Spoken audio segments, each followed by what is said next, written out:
Welcome to एडुरेव। आज हम समय में पीछे चलेंगे, सीताराम सिकसेरिया की आंखों से भारत के स्वतंत्रता संग्राम का एक ऐसा दिन देखेंगे जब कलकत्ता की सड़कों पर आज़ादी का जुनून, आप कह सकते हैं, अपने चरम पर था। तो चलिए उनकी डायरी का ये खास पन्ना खोलते हैं। अच्छा, इस ऐतिहासिक दिन को पूरी तरह से समझने के लिए हम सबसे पहले इसका बैकग्राउंड जानेंगे। फिर हम देखेंगे कि उस दिन जश्न कैसा था, पुलिस के साथ टकराव कैसे हुआ और हाँ, सबसे ज़रूरी, महिलाओं की भागीदारी कैसी थी, जो कि अभूतपूर्व थी। और आखिर में देखेंगे कि इस एक दिन का असर कितना गहरा पड़ा। तो सबसे पहले सेक्शन 1, परिचय। देखिए, किसी भी कहानी को समझने के लिए उसका कॉन्टेक्स्ट जानना बहुत ज़रूरी है। तो चलिए सबसे पहले यही समझते हैं कि आखिर ये दिन इतना खास था ही क्यों। तो बात है 26 जनवरी 1931 की। ये तारीख इतनी अहम क्यों है? वो इसलिए क्योंकि ठीक एक साल पहले 1930 में इसी दिन पहली बार पूर्ण स्वराज दिवस मनाकर आज़ादी का ऐलान किया गया था। तो अब 1931 में लोग इसकी सालगिरह मना रहे थे, एक तरह से ब्रिटिश हुकूमत को सीधी चुनौती दे रहे थे। और ये कहानी हम तक पहुंचाई है सीताराम सक्सेरिया ने, और ये जानना बहुत ज़रूरी है कि वो सिर्फ एक लेखक नहीं थे, बल्कि खुद एक स्वतंत्रता सेनानी थे, जो गांधी जी और सुभाष चंद्र बोस के साथ कंधे से कंधा मिलाकर काम कर रहे थे।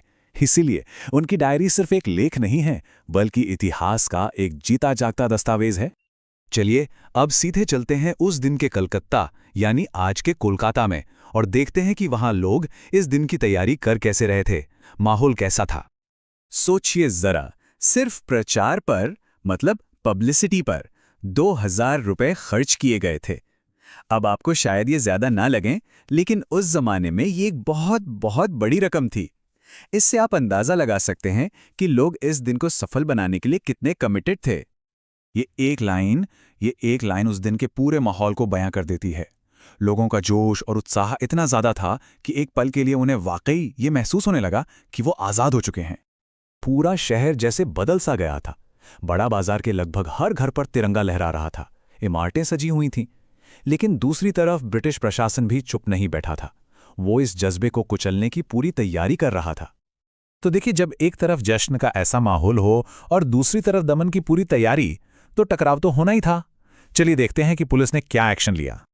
ये टाइमलाइन हमें उस दिन की घटनाओं को घंटे दर घंटे दिखाती है। सुबह 6 बजे से ही पुलिस ने मॉन्यूमेंट को घेर लिया था। इसके बावजूद दिन भर शहर में अलग अलग जगहों पर झंडा फहराया जाता रहा और गिरफ्तारियों का सिलसिला भी चलता रहा। लेकिन असली टकराव की घड़ी आई शाम को, जब सुभाष बाबू का जुलूस 4:10 पर पहुंचा, जिनका लक्ष्य था ठीक 4:24 पर मॉन्यूमेंट पर झंडा फहराना।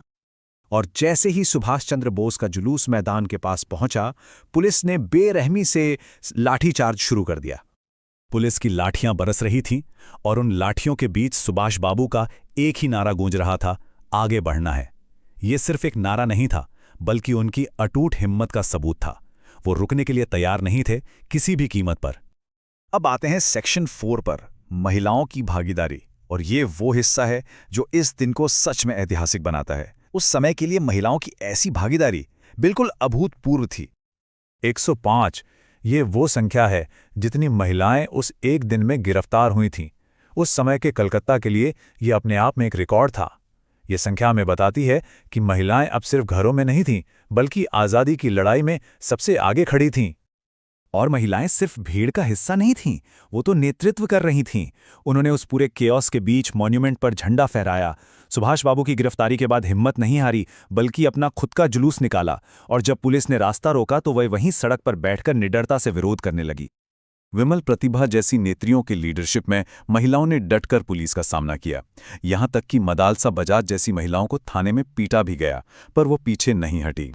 तो सवाल ये उठता है कि इस विरोध और बलिदान भरे दिन का आखिर परिणाम क्या निकला? इसका असर क्या हुआ?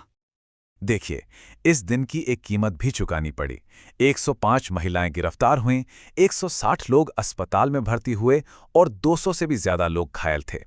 ये आंकड़े उस दिन हुए क्रूर दमन की कहानी खुद कहते हैं। डायरी का ये जो अंतिम विचार है, ये उस दिन की असली जीत को बताता है। शारीरिक चोटों और गिरफ्तारियों के बावजूद ये एक नैतिक जीत थी, एक सिंबॉलिक जीत थी। लोगों ने ये साबित कर दिया कि बंगाल पर जो ये कलंक था कि यहां काम नहीं हो रहा, वो आज धुल गया। तो चलिए अब एक बार जल्दी से सीताराम सक्सेरिया की डायरी के इस पन्ने के मुख्य बातों को दोहरा लेते हैं ताकि सब कुछ अच्छे से याद रहे।